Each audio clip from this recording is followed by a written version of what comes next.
এবং গুলিগুলো ইউজ করার পর তার যে শেলগুলো পড়ে থাকে। এইবার আমাদের ক্লাবটাকে ক্লাব বলে মনে হচ্ছে। বইমেলায় বইয়ের স্টলে যত না ভিড়, লোকে লম্বা লাইন দিয়ে দাঁড়িয়ে দেখো। ওই এই জায়গায় দাঁড়িয়েছিস কিন্তু পুজোর মণ্ডপ দেখেছি, বিবাহ মণ্ডপ দেখেছি, এই প্রথমবার দেখছি। ওই মেট্রো যাচ্ছে দেখেছো, এই long drive from Kolkata.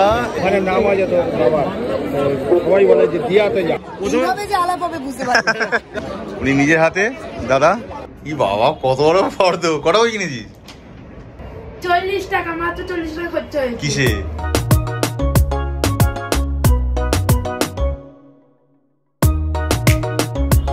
Good morning and welcome back to our channel.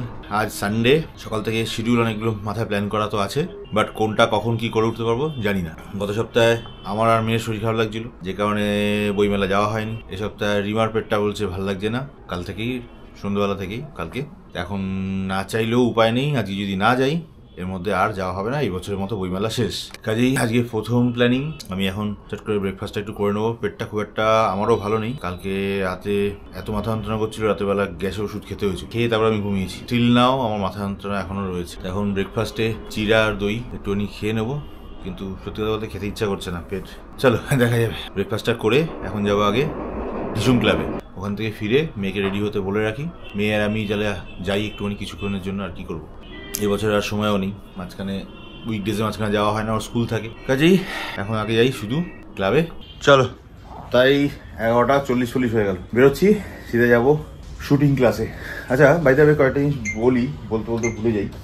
আমি বেসিক্যালি যেটাতে প্র্যাকটিস করছি সেটাকে রাইফেল বলে। রাইফেলস মিন ওটার মধ্যে .22 ক্যালিবারের অ্যামো বা গুলি ইউজ করা হয়। এছাড়া হয় এয়ার গান হয়, সেগুলো আরও লাইটার হয়, আই থিঙ্ক .77 হয়। এছাড়া 9mm হয়, কিন্তু সেটা প্রফেশনাল শুটার যারা বা অ্যাডভান্স লেভেলে যারা করে তাদের জন্য। বাট স্টার্টিংয়ের জন্য আমাদের .22 আর এয়ার গান যদি করি, তাহলে আমি অ্যাকচুয়ালি এয়ার গান করছি না, আমি করছি রাইফেলের গুলি ইজ অ্যাকচুয়াল গুলি। তো সেই জন্য অনেক কশাসলি ইউজ করতে হয়, অনেক কিছু মেনটেন করে গুলিগুলোকে তুলতে হয় ওদের ওখান থেকে, একদম লিখিত হবে যে এই করা 10টা গুলি তোলা হয়েছে, এবং গুলিগুলো ইউজ করার পর তার যে শেলগুলো পড়ে থাকে সেগুলো পর্যন্ত গুনে কাউন্ট করে ফেরত দিতে হয়। তো এই ফ্যাক্টরটা থাকে। বাট এয়ার গানে অতটা ব্যাপার নেই, একটা সার্টেন অ্যামাউন্ট, এবং খরচাও কম এয়ার গানে শ্যুট করতে গেলে বা প্র্যাকটিস করতে গেলে। বোধহয় 500 পিস গুলির দাম 500 টাকা, মানে 1 টাকা করে পিস হিসাব রাখবো। আর সেখানে আমি যে অ্যামাউন্টটা ইউজ করি .22 ক্যালিবারের রাইফেলে, সেটার দাম 15 টাকা পিস, 10টার জন্য 150 টাকা করে ওটা আলাদা করে বেয়ার করতে হয়। তো আজকে আমার ইচ্ছা থাকবে আমি দাঁড়িয়ে শ্যুট করার জন্য, যেটা এয়ার গান, সেখানেই আপাতত একবার কথা বলবো। ওখানে এয়ার গানও করা যায়, আবার .22 ক্যালিবারেরটাও দাঁড়িয়ে শ্যুট করা যায়। আমি আজকে কথা বলে দেখবো ওটা কতদূর কি, মানে সিস্টেম কিভাবে করতে হয়। চলো আপাতত দেরি না করে বেরিয়ে পড়ি। 11:30 বাজে, মেয়েকে বলেছি রেডি হয়ে থাকতে, ও স্নান ফান করে খেয়ে দে ওগুলো রেডি হতে থাকুক, ততক্ষণে আমি ওই থেকে সেরে আসি।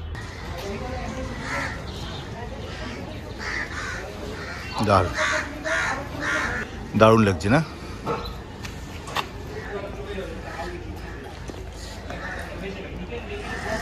এইবার আমাদের ক্লাবটাকে ক্লাব বলে মনে হচ্ছে। এটা প্রচুর ভুল বদল হবে আগামী কয়েকদিনে, প্রচুর কাজ করছে দাদারা। এস্টাবলিশ 1948।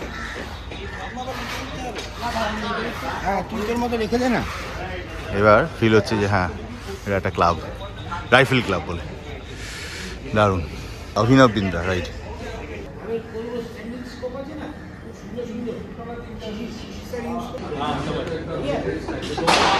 এই আমাদের ফিল্ডটা পুরো আমাদের সুন্দর করে সাজানো হচ্ছে। এদিকে কাজ চলছে, এটা ইনডোর এয়ার গানের জন্য শুটিং হয়। এই শুটিংটা আজকে বন্ধ আছে, এখানে কাজ ফাজ হয়ে পুরো এসি হয়ে যাবে, জায়গাটা ইনডোর হয়ে যাবে, গরমকালে ফাটাফাটি হবে।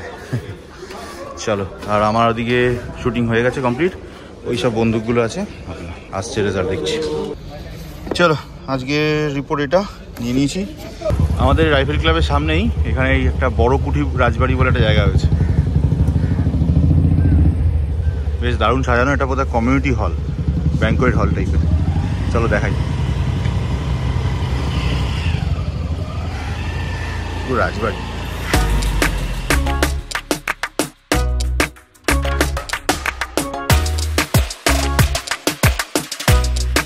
সুন্দর দেখতে কিন্তু, দেখো চলো এখন যাই সিধা বাড়ি, 1টা বেজে গেছে অনেকক্ষণ, মেয়ে আমার জন্য ওয়েট করছে, ওকে নিয়ে সিধা বেরোবো। তার মধ্যে আবার মেয়েকে একটু ডাক্তার দেখাবার প্রোগ্রামও রয়েছে।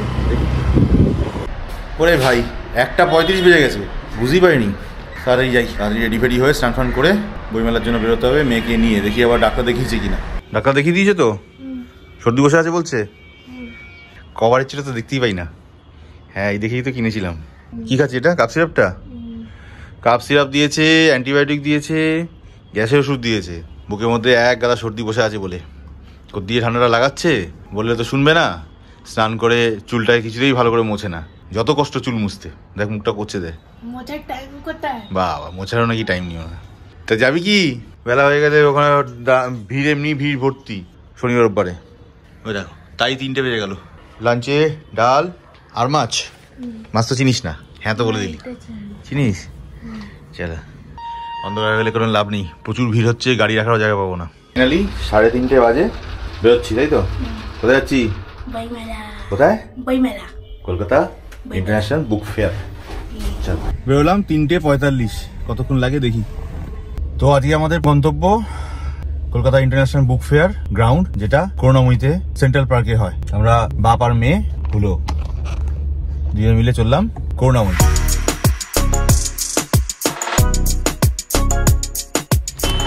পার্কিং আর জায়গা পাওয়া যাচ্ছিল না, পুরো ফুল, পিছন দিয়ে হর্ন মেরেই যাচ্ছে। এই অনেক কষ্টে ঠিক বেশি দাঁড়িয়েছিলাম, কপাল ভালো এখান থেকে গাড়ি একটা বেরোচ্ছে, আমাদের জায়গা দিয়ে দিতে পারলো, রক্ষা। চলো পার্কিং এ গাড়ি লাগিয়ে দিতে পেরেছি, আপাতত জায়গাটা হয়ে গেছে। 4:15 লাগালাম, 20 টাকা ঘন্টা নেবে বলছে। পার্কিং এর যা অবস্থা এখানে, গেট তাই তো, ভিড় দেখ, পিলপিল করে লোকে পার হচ্ছে। ওইখানে গেট, এখান থেকে ভিড়। অভিযান পাবলিশার আমাদের ওয়ান অফ দ্য কাস্টমার। ঢুকেই 2 নম্বর গেট থেকে ঢুকেই ডান হাতে 3 নম্বর গেট, আচ্ছা এটা 3 নম্বর গেট, সরি। আর ওই যে ভদ্র দাঁড়িয়ে আছেন বাদিকে, চশমা পড়া, উনি হচ্ছেন মারুফদা।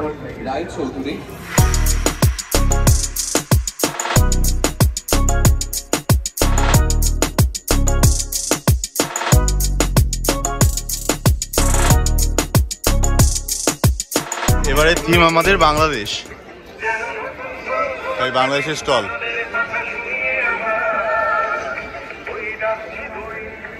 ইউএসএ স্টল রয়েছে দেখো, এদিকে রয়েছে ইউনাইটেড কিংডম, টেলিফোন বুথ।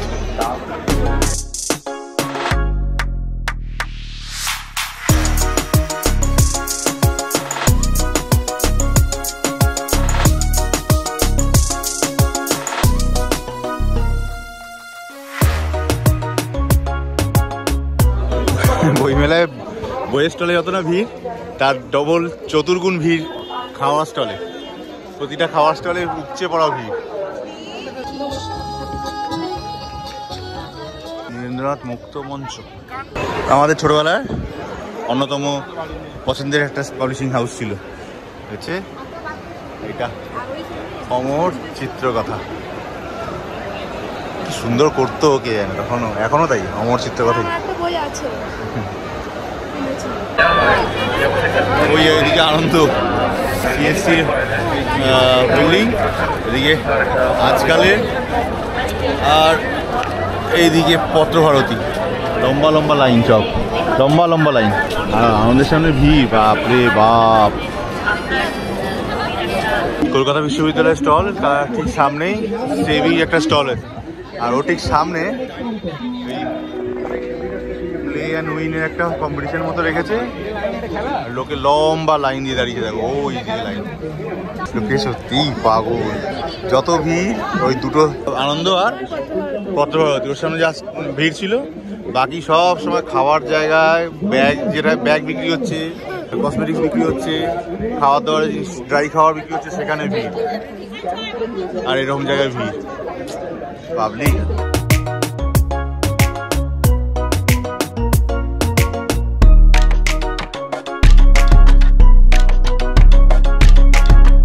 এই জায়গায় দাঁড়িয়েছিস কিন্তু, কি নাম লেখা আছে? হ্যাঁ তো তুই আউল, একটা জোন বানিয়েছে, সেলফি জোন, নাম দিয়েছে আউল ফি। এই আমার আউল। আচ্ছা এর পাশেই দেশ পাবলিশিং, ভিড় কাকে বলে দেখলে অবাক হয়ে যেতে হবে। ওখান থেকে লাইন শুরু হয়েছে স্টলের পিছন দিক থেকে, ফের ঘুরে এসে এদিকে একটা পার্ক দিয়ে ফের এদিকে ঢুকেছে। মেয়ে বলছে এখানে লাইন দিয়ে কিনবো, আমি বলছি পাগলা, আমাদের বাড়ির সামনে দোকান ওদের রশিটে, এখানে থেকে খেলা চলছে চারিদিকে, মেলার খেলাই তো চলছে।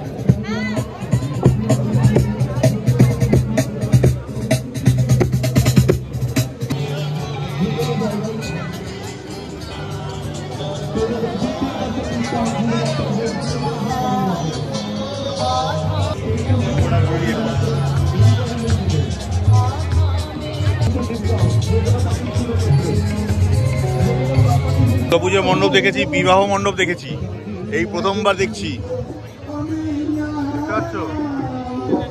পশ্চিমবঙ্গ মণ্ডপ, শয়ে শয়ে হাজার হাজার খালি মাথা দেখায়।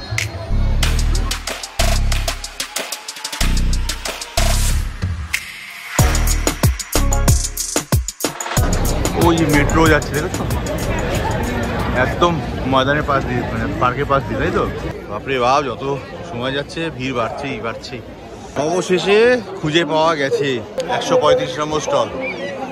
এইটা হচ্ছে লং ড্রাইভ ফ্রম কলকাতা গ্রুপের স্টল, LDFK। চলো দেখি অ্যাডমিনের সঙ্গে দেখা করা যায় কিনা, আসেন কিনা। মনে পড়ছে কি বলবো এবার স্পিকার একবার দেখেছিলাম, কয়েক ঝলক। একদম রাতের বেলা এসেছিলেন, একবারের জন্য এসেছিলেন। হ্যাঁ, খুব স্বাভাবিক। আমি ওখানে অনেকক্ষণ দাঁড়িয়ে আছি, আপনি নেই। না না, আমরা এই দিকটা আড্ডা করি, এত ছোট স্টল দিতে পারে ওই ছাপানো মাপানো অনেক ঝামেলা এসব করে। এই লং ড্রাইভ ফ্রম কলকাতা এই গ্রুপটার ইনি হচ্ছেন ফাউন্ডার এবং অ্যাডমিন। তো আমি ব্লগে একবার দেখিয়েছিলাম যে উনি আমাদের স্টলে, মানে আমাদের স্টল না, আমাদের শপে গেছিলেন ওনারা স্টিকার বানাতে। তারপর ওটা কি হলো, আর পরে করা হয়েছিল স্টিকার বানানো, আমাদের স্টিকার বানাতে বলো বলো। আমি তো এখন স্টিকার পাইনি, অফিসিয়ালি তো আমি গ্রুপে নেই, আমি ফেসবুক গ্রুপে আছি, বাট ওই পর্যন্ত স্টিকার তোমাকে দিচ্ছি। আচ্ছা তুমি বলো আমাদের স্টিকার। আচ্ছা, আমাদের স্টিকারই বানাতে গেছিলাম, যেটা আমি বানিয়েছিলাম সৌভাগ্যক্রমে, এটা বলতে পারি।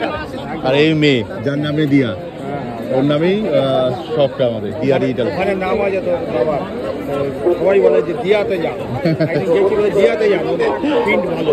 আমি বললাম ঠিক আছে যাই, খেয়ে বলেছি তো বাবা এমন একটা দাম বললাম যে এত কি দাম, তারপরে আমি বললাম একটু কম হয় না, বলছি কিসে, লং ড্রাইভের। তখন আমার কোনো মূল্য দেয়, তখন লং ড্রাইভের, তারপরে লং ড্রাইভ হলো ভালোবাসার জায়গা। মেন ব্যাপার, আমরা এই জন্য আমরা লং ড্রাইভকে নিয়ে আছি, সবাই একসঙ্গে আছি। আমরা এটা একটা বড় পরিবার, আমরা সবাই একসঙ্গে চলবো। গ্রুপটা সত্যিই বড় হচ্ছে, এই জন্যই আমরা বলি। ওই যে দিয়া বলেছিলাম সূর্য সেন স্ট্রিটে, ওই যে আমাকে চিন্তা হচ্ছে না, চিন্তা হচ্ছে আমি মুখ চেনা লাগছে দিয়াই আমার মেয়ে, ওর নামই অ্যাকচুয়ালি বললাম যে কিভাবে যে আলাপ হবে বুঝতে পারছি না। এছাড়া কোথায় রাস্তা কোথায়, বলছে কোথায় দেখা হয়েছিল, তারপরে বলছে দিয়া, উনি রিকল করেছে, আমাকে বলতে হয়নি। এটা একবারই তো গেছি, একবারই দেখেছি। মনে করো তারপরে এত লোক, হ্যাঁ স্বাভাবিক, সারাদিন দেখা রোজ অন্তত কোথায় 1000 লোকের সঙ্গে 100 এত জেলা থেকে। আমি শুনেছি সবচেয়ে বড় কথা কি, সিটের বাইরে যখন চলে যাবে না, তখন কিন্তু চেনা জায়গা খুব মুশকিল, রিকল করা যায় না। হ্যাঁ হ্যাঁ হ্যাঁ, এটা হয়, এটা হয়, এটা হয়। মানছি। আমি ওই ব্যাপারটা নিয়ে এখনো লড়ে উঠতে পারিনি। আচ্ছা তুমি ইনফরমেশনগুলো লিখে একটু রেখেছি। অ্যাকসেপ্ট করো। হ্যাঁ, ও তাহলে তো তোমাকে এই যে উনি নিজের হাতে, দাদা এটা মেয়ের হাতে তুলে দিচ্ছে, লং ড্রাইভ ফ্রম কলকাতা স্টিকারটা, এটা ওই মিররটা যেটা ভিতর থেকে লাগাতে বলছেন, তাই রাইট, ওইটাই। চলো, থ্যাংক ইউ, সেটা আমরা বলে দিই। আবার দেখা হবে তাহলে। হ্যাঁ একদম। চলো।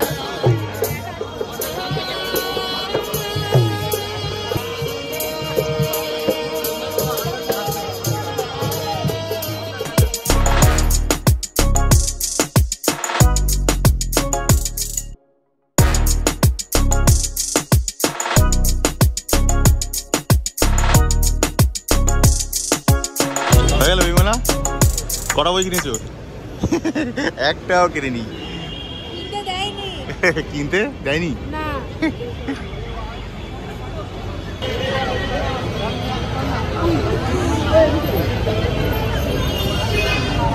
পুরো মেট্রো লাইনটা এটা।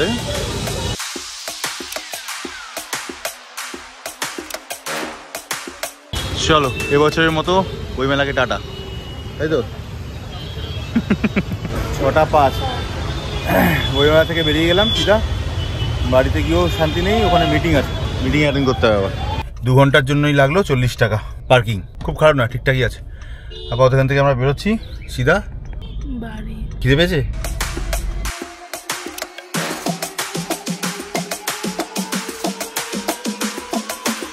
ম্যারাথন হয়েছিল এখান থেকে আজকেই হয়েছিল। তার জন্য রাস্তা সেজে আছে, পুরো স্ট্যান্ড গেট প্রচুর বানানো হয়েছে। চলো চলে এসেছি 6:40 বাইরে হয়ে গেছি ঘন্টু আর আমি।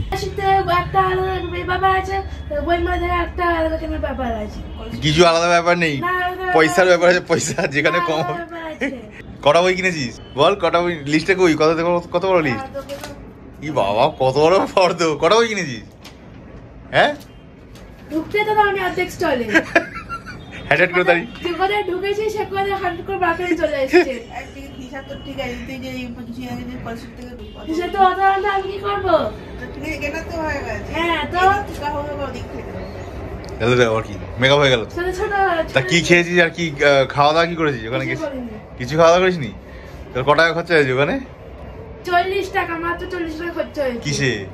পার্কিং এ। পার্কিং এ 40 টাকা? 40 টাকা কাজ শেষ? হ্যাঁ মানে শুধু জল খেয়েছিস আর চলে এসেছিস? হ্যাঁ ওই দেখ আমার নিজের জল। নিজের জন্য পয়সা দিয়েও কিনিসনি তাই তো? না চলো বিল্ডিং এর মিটিং রয়েছে, মিটিংটা অ্যাটেন্ড করে আসছি। বাজে এখন প্রায় 7টা। পুরো ক্লোজ ডোর মিটিং হচ্ছে, দরজা ফজা বন্ধ করে, ভিতরে আর যাওয়া যাবে না, কাজ এখানে শেষ। 9:15 বেজে গেছে, মিটিং শেষ হয়ে গেছিলো প্রায় 8:30 নাগাদ। ঘরে চলে এসেছিলাম। আজকে এটা মজার কাণ্ড কিন্তু হয়েছে।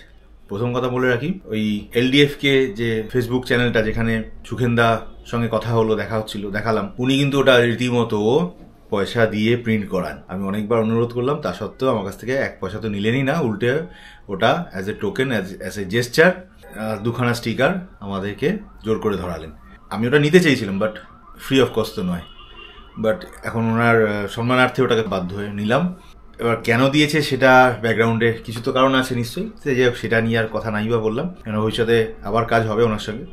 অসম্ভব মাইডিয়ার লোক, মানে অত ভালো মনের, অত উদার মনের না হলে সত্যিকারে ওই রকম একটা গ্রুপকে চালানো, আপনারা যারা দেখেননি বা জানেন না তাদের জ্ঞাতার্থে বলে রাখি, LDF কে অনেকেই হয়তো জানেন, লং ড্রাইভ ফ্রম কলকাতা চ্যানেলটা ফেসবুকে, মানে এই গ্রুপটা ফেসবুকে পাবেন, গিয়ে আরামসে অ্যাপ্লাই করতে পারেন। যারা গাড়ি সম্বন্ধে ইন্টারেস্টেড, গাড়ি নিয়ে লং ডিস্টেন্সে ট্রাভেল করতে খুব ইন্টারেস্টেড, যে কোনো গাড়ি হতে পারে আপনার, ইচ্ছুক, ভালো লাগে, ভালোবাসেন, প্যাশনেট ফর লং ড্রাইভ, তারা অবশ্যই এই গ্রুপটা জয়েন করতে পারেন। আর যাই হোক, এ তো হলো একটা part. Thank you so much সুখেন্দা এগেন, যদি আমার ভিডিওটা আপনি দেখে থাকতে পারেন বা দেখবেন, thank you, thanks a lot. আচ্ছা এবার আসি, বইমেলায় তো গেলাম, করলামটা কি? মাত্র 40 টাকা খরচা হয়েছে। 40 টাকায় বইমেলায় যাওয়া, চলে আসা দুটোই হয়েছে। বইমেলা দেখাও হয়েছে, সবার সাথে আলাপ পরিচয় তো হয়েছি, দেখতেই পেলেন, দেখা হয়েছে। 40 টাকার ব্যাপারটা হলো কি করে এটা তো জানতে হবে। উনি এত বড় একটা লিস্ট নিয়ে গেছিলেন, অন্তত হ্যাঁ গোটা 15-20টা বই তো আছেই, ঠিক ঘুরে ঘুরে 12টা, মানে 1 ডজন বই। তো ওনার বক্তব্য ছিল ওখান থেকে কেন বইটা কেনা হলো না, একটাও নয়, নট এ সিঙ্গেল। মেন বক্তব্য হচ্ছে এটা যে ও তো বাচ্চা মানুষ, বোঝে না। বাট ঘটনা হচ্ছে যারা বাইরে থেকে আসেন, কলেজ স্ট্রিট থেকে, কলেজ স্ট্রিটের আশেপাশে থাকেন না তারা, বা কলেজ স্ট্রিটে যাতায়াত নেই, তারা কিনছেন, সেটা মানা যেতে পারে। ওখানে বসে ওদেরও কোনো উপায় নেই, প্রচুর টাকা স্টল ভাড়া দিতে হয়। আমাদের চেনা পরিচিত প্রচুর লোক আছে, অভিযান পাবলিশার্স, সেরকম বহু প্রকাশনী আছে যাদের সাথে আমাদের ডাইরেক্ট কাজকর্ম হয়, ইনডাইরেক্ট কাজকর্ম হয়। তো তাদের থেকে তো আমি জানি ব্যাপারটা, যে হিউজ টাকা স্টলে ভাড়া দিতে হয়। তো সেই ক্ষেত্রে সেখানে দাঁড়িয়ে ওরা 10%-এর বেশি ডিসকাউন্ট দিতে পারে না, সম্ভবই না। আর যেখানে সত্যি কথা বলতে আমরা এই করিডোরে কাজ করি, এই লাইনে কাজ করি, তো এটা আমাদের ব্রেড অ্যান্ড বাটার। সেখানে মেয়ে যদি বলে যেখানে সব থেকে বেশি দামে পাওয়া যায় সেখান থেকে কিনবে, তো গায়ে লাগে। হ্যাঁ 1-2 বই হতো ঠিক আছে, অনেকগুলো বই ছিল, 12-14-15টা বই, যাই বলুক। হ্যাঁ তো এতগুলো বইকে ওখানে অলমোস্ট বিনা ডিসকাউন্টে, এবং সত্য কথা অনেক সময় হয় কি, মানে বইমেলা পারপোজ ওরা দাম বাড়িয়েও রাখে, তারপর 10% ডিসকাউন্ট দেয়, নাহলে পোষায় না ওদের। ওই একই বই আপনি হয়তো ওদের স্টলে গেলে আপনারা নর্মালি পাবেন 100 টাকা, 70 টাকা, 80 টাকা, যেরকম যেরকম বইয়ের দাম ভ্যারিয়েশন কম পাবেন, আমরা আরও কম পাই। তো ন্যাচারালি ওটা গায়ে লাগে বস। এবার যদি দেখা যায় তো 10-12টা বই কৃষ্ণ আলো 1000 থেকে 1200 টাকা 1500 টাকা বাঁচবে কমসে কম, বেশি ছাড়া কম নয়। সেখানে ওটা বেশি দিয়ে কিনতে সত্যিই গায়ে লাগে। সেই জন্যই যদি একটা দুটো হতো তাও ভাবতাম চলো ঠিক আছে কিনে চলে এলো। সেখানে অতগুলো বই নিয়ে গেছে, তো আমি ওই জন্য বারণ করলাম যে ও তো বাচ্চা মানুষ বোঝে না, তাই বললাম তুই আমাকে লিস্টটা দিয়ে দিস, তোর তো বইটা পাওয়া নিয়ে কথা। বলছে না ওখানে কেনার একটা মজা আলাদা। তাই কীরকম মজা হয় ওখানে কিনলে? না আমার লাগে তোর তো মজা হয়, আমার যে জ্বালা হয় সেটা কি করে বুঝলি? সেটা বুঝতে পেরেছো নাকি? 1 2 3 4 5 6 7 7টা মোটামুটি অন টার্গেট প্রথম দিকে। তারপরে লাস্ট 3টে এরমভাবে মানে হাত টায়ার্ড হয়ে গেছিলো বা হাতটা, তখন লাস্ট 3টে নাকি এটা হয়েছে। ওটা স্যার বললেন, আমি জানতাম না। হ্যাঁ, তবে শেষের দিকে আমি হাতের পজিশন চেঞ্জ করে ফেলেছিলাম, টায়ার্ড হয়ে যাচ্ছিলো হাত।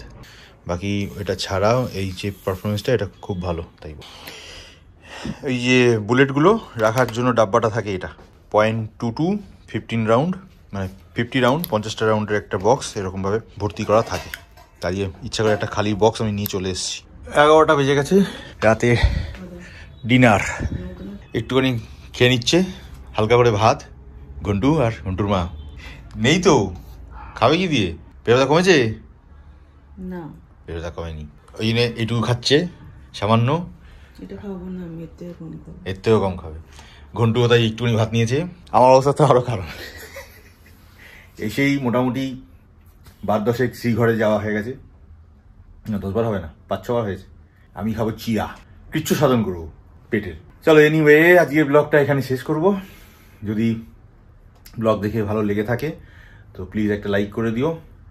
আর LDFK গ্রুপটা যারা যারা ভালোবাসো লং ড্রাইভের জন্য বা গাড়ি নিয়ে দূরযাত্রা করতে আমার মতো এবং ওই গ্রুপটার সদস্যদের মতো, তারা অনায়াসে ওই গ্রুপটাতে গিয়ে জয়েন করতে পারে। সুখেন্দা অ্যাডমিন, ওনাকে ওই গ্রুপে জয়েন করে বললেই ওটা অ্যাডমিন প্রুভ করে দেন। আমাদের ব্লগটা যদি ভালো লেগে থাকে একটা লাইক করে দিও, চ্যানেলটাকে সাবস্ক্রাইব করো। বাস দেখছো বস, দেখো কোনো সিজন কিন্তু সাবস্ক্রাইব করে রাখো। সাবস্ক্রাইব করলে পয়সা লাগে না, পয়সা কাটে না। শরীরটা খুব টায়ার্ড। আগামীকাল নতুন ব্লগ, নতুন দিন, আবার যুদ্ধ শুরু।